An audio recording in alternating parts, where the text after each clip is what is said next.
Study IQ IAS, अब तैयारी हुई अफोर्डेबल। नमस्कार दोस्तों कल नीति आयोग की मीटिंग थी जिसको चेयर किया जा रहा था प्राइम मिनिस्टर के द्वारा। मैं आपको बता दूं, जितने भी ऑपोजिशन पार्टीज हैं उन्होंने इस मीटिंग को बॉयकॉट किया था। यहां पर ममता बनर्जी भी ऐसा लग रहा था बॉयकॉट करेंगे, लेकिन वो अचानक से वहां पर पहुंच जाती हैं।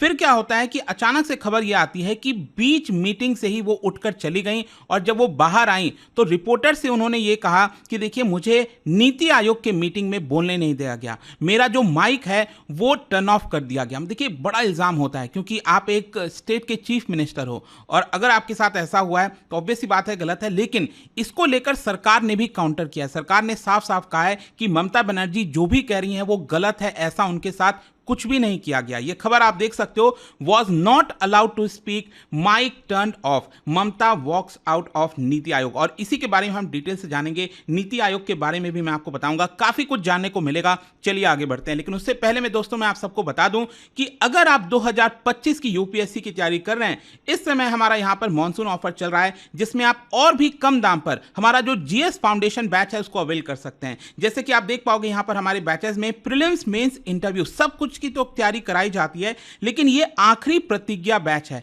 मतलब कि अगर आप इस बैच को लेते हो और अगर आपका 2025 का सिर्फ प्रीलिम्स भी क्रैक हो जाता है तो जो पूरा फीस है वो आपका यहां पर रिफंड कर दिया जाएगा। तो ज्वाइन करने के लिए हमारे वेबसाइट ऐप पर जाइए या फिर कमेंट सेक्शन में लिंक, और आपको यूज करना है ये कोड अंकित लाइव, ताकि आप मैक्सिमम डिस्काउंट ले सकें। और इसके अलावा अगर आप एमसीक्यूज अटेम्प्ट करना चाहते हैं तो मेरे इंस्टा पेज पर जाइए, वहां पर स्टोरीज में जितने भी एमसीक्यूज हैं उसको भी आप अटेम्प्ट कर पाएंगे। चलिए शुरुआत करते हैं और सबसे पहले ये देखते हैं कि एग्जैक्टली हुआ क्या है।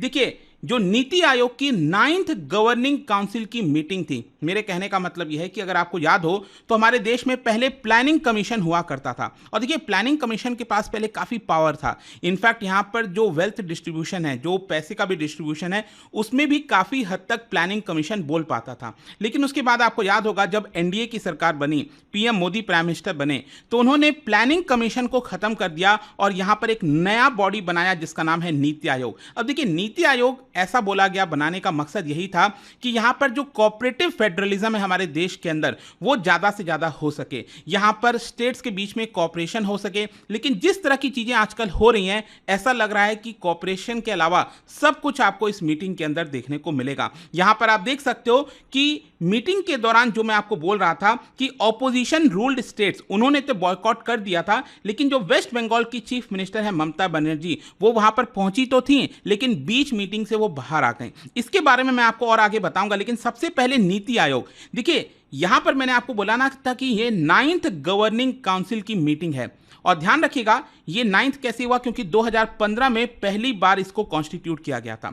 तो उसके बाद से लेकर आप देखोगे तो ये 9th गवर्निंग काउंसिल की मीटिंग है। गवर्निंग काउंसिल क्या है? नीति आयोग की सबसे बड़ी बॉडी होती है, और इसी के अंदर अगर आप देखोगे इसको हेड किया जाता है भाई honourable prime minister of India, जो भी होते हैं। तो अगर नरेंद्र मोदी जी प्राइम मिनिस्टर हैं तो वो इसको हेड करते हैं। फिर इसके अंदर एक और इंटरेस्टिंग चीज है कि जितने भी राज्यों के चीफ मिनिस्टर हैं वो भी इसके अंदर पार्टिसिपेट करते हैं। यूनियन टेरिटरीज जहां पर लेजिस्लेचर है, जैसे दिल्ली का अगर आप देखोगे तो लेजिस्लेचर है, तो वो भी पार्टिसिपेट करते हैं उनके चीफ मिनिस्टर। इसके अलावा जो लेफ्टिनेंट गवर्नर्स हैं बाकी यूनियन टेरिटरीज के, वो भी पार्टिसिपेट करते हैं। फिर इसके अलावा क्या है कि प्राइम मिनिस्टर कुछ एक्स ऑफिशियो मेंबर्स को अपॉइंट करते हैं, जैसे कि कई सारे जो मिनिस्टर्स वगैरह हैं वो अपॉइंट किए जाते हैं, तो उनको एक्स ऑफिशियो मेंबर्स कहते हैं। इनफैक्ट आप देख सकते हो अभी रिसेंटली खबर आया था कि जो चुनाव हुआ है लोकसभा का, उसके बाद नीति आयोग में क्या बड़ा बदलाव किया जाएगा। देखो, जो टॉप पोजीशंस है वहां पर कोई बदलाव नहीं किया गया, लेकिन इसके जो एक्स ऑफिशियो मेंबर्स हैं, जो स्पेशल इनवाइटीज हैं, उसमें कुछ बदलाव किया गया था। तो यहां पर एक्स ऑफिशियो मेंबर्स वो होते हैं, कुछ स्पेशल इनवाइटीज होते हैं। और एक और इंपॉर्टेंट चीज, यहां पर वाइस चेयरमैन होते हैं नीति आयोग के, ठीक है। तो ये भी आपको ध्यान रखना है, कुछ फुल टाइम मेंबर्स भी होते हैं, जैसे होम मिनिस्टर, तो वो लोग भी इसके अंदर ऑटोमेटिकली हो जाते हैं। तो ये पूरी बॉडी होती है जिसको गवर्निंग काउंसिल कहते हैं, और इनके द्वारा हर साल यहां पर मीटिंग की जाती है कि कैसे राज्य और सेंटर के बीच में और ज्यादा कोऑपरेशन बढ़ सके। इनफैक्ट मैं आपको बता दूं, ये जो नीति आयोग है इसका जो एक मकसद है वो यही है कि नेशनल प्रायोरिटीज और स्ट्रैटेजीज के ऊपर फोकस करना, यहां पर जो डेवलपमेंट का नैरेटिव है उसको और ज्यादा आगे बढ़ाना, और कोऑपरेशन कोऑपरेटिव फेडरलिज्म करना, जैसा कि मैं आपको कह रहा था। जैसे मान लो अगर डिपार्टमेंट्स के बीच में कुछ मतभेद हो गया, राज्य और सेंटर के बीच में कुछ मतभेद हो गया, उन सारे चीजों को यहां पर सुलझाना, यही नीति आयोग का मकसद है। खैर, यहां पर अब मैं आता हूं कि ये जो मीटिंग हुआ था कल, उसके अंदर किसने किसने इस मीटिंग को बॉयकॉट किया था। यहां पर आप देख सकते हो बताया ये गया है कि केरला के chief minister, Tamil Nadu, Karnataka, Telangana, Bihar, actually क्या है ना कि बिहार ऑब्वियस ही बात है कि सेंट्रल गवर्नमेंट के साथ ही हैं वो नीतीश कुमार, तो नीतीश कुमार तो नहीं आए थे, लेकिन उनकी तरफ से जो डेप्यूटी चीफ मिनिस्टर हैं बिहार के, उनको भेजा गया था। लेकिन यहां पर जो आप देख रहे हो ना, केरला, तमिलनाडु, कर्नाटका, तेलंगाना,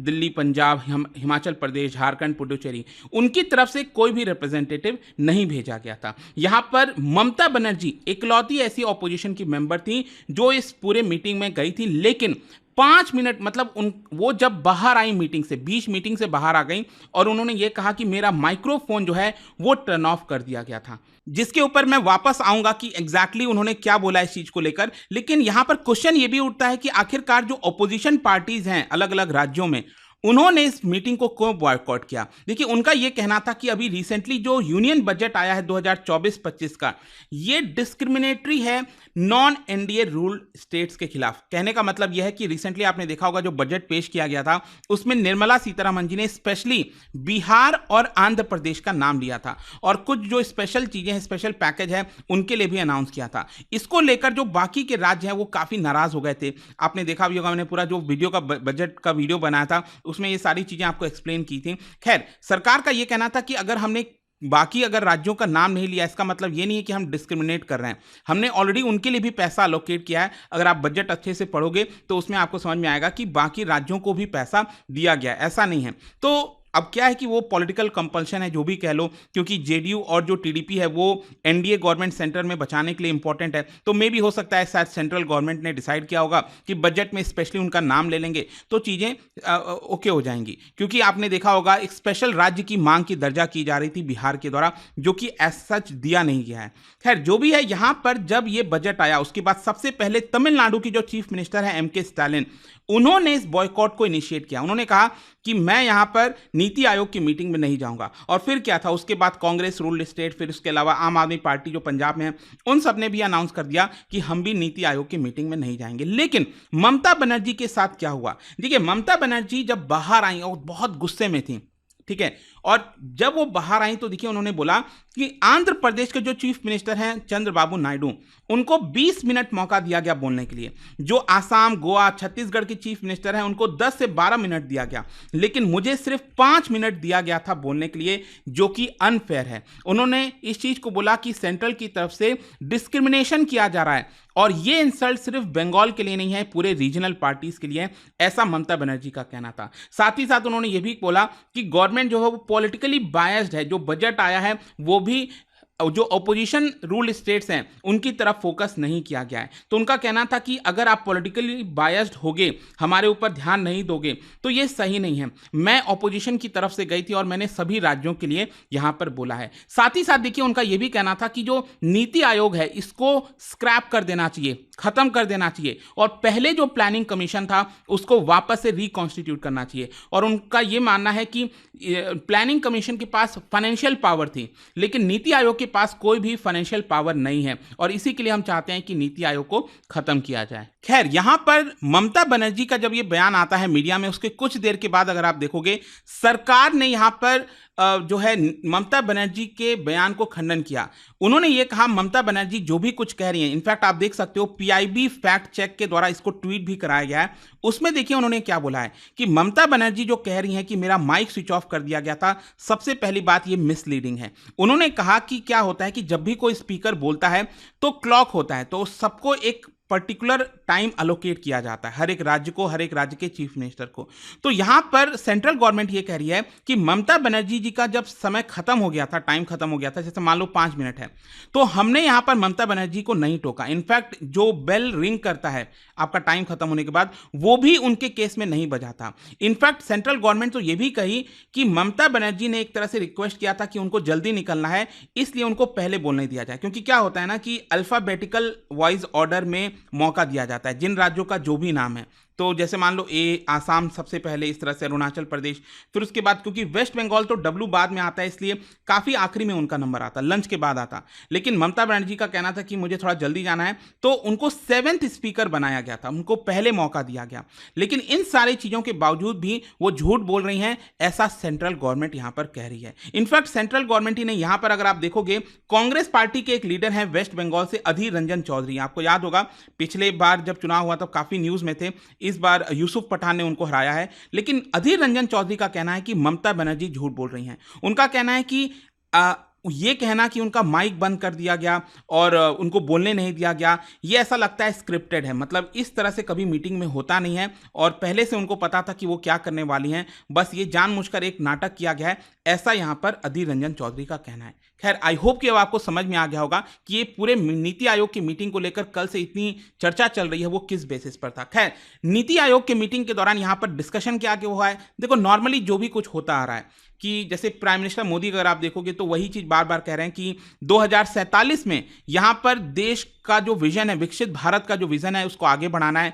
जब देश के 100th ईयर पूरे हो जाएंगे आज़ादी के, तो यहां पर हमें उसे डेवलप्ड नेशन बनाना है। इकोनॉमिक ग्रोथ पर उन्होंने चर्चा किया, कैसे 2014 में हम 10th लार्जेस्ट इकोनॉमी थे, अभी 5th लार्जेस्ट बन गए, अगले 2-3 साल में हम 3rd लार्जेस्ट भी बनने की कोशिश कर रहे हैं। सोशल और इकोनॉमिक इंफ्रास्ट्रक्चर पर हमें फोकस करना है, इसके ऊपर फोकस किया जाए और साथ ही साथ यहां पर जो अपॉर्चुनिटीज हैं डेवलपमेंट के, वो यहां पर दिया जाए। मतलब कि इनोवेटिव पॉलिसीज लाए जाए राज्यों के दौरान, ताकि इस तरह की अपॉर्चुनिटी आए। साथ ही साथ प्राइम मिनिस्टर ने एक और चीज बोला मीटिंग के दौरान कि यहां पर जो डेवलपमेंट है वो हर एक डिस्ट्रिक्ट में, हर एक ब्लॉक में और विलेज में पहुंचना चाहिए। साथ ही साथ एम्प्लॉयमेंट के ऊपर काफी ज्यादा फोकस किया जाए, स्किलिंग और ट्रेनिंग के ऊपर। जो इन्वेस्टमेंट फ्रेंडली एनवायरमेंट है वो यहां पर लाया जाए। मतलब राज्यों के बीच में एक तरह से कॉम्पिटिशन हो कि कौन ज्यादा एफडीआई ला सकेगा, तो उसकी तरफ फोकस हो। हमें पॉवर्टी एलिवेशन की तरफ जाना है, जीरो पॉवर्टी करना है। एग्रीकल्चर डेवलपमेंट में भी यहां पर नेचुरल फार्मिंग की तरफ जाना है। डेमोग्राफिक मैनेजमेंट, मतलब कि जिस तरह से आगे चलकर हमारे देश की आबादी भी बूढ़ी होती जाएगी,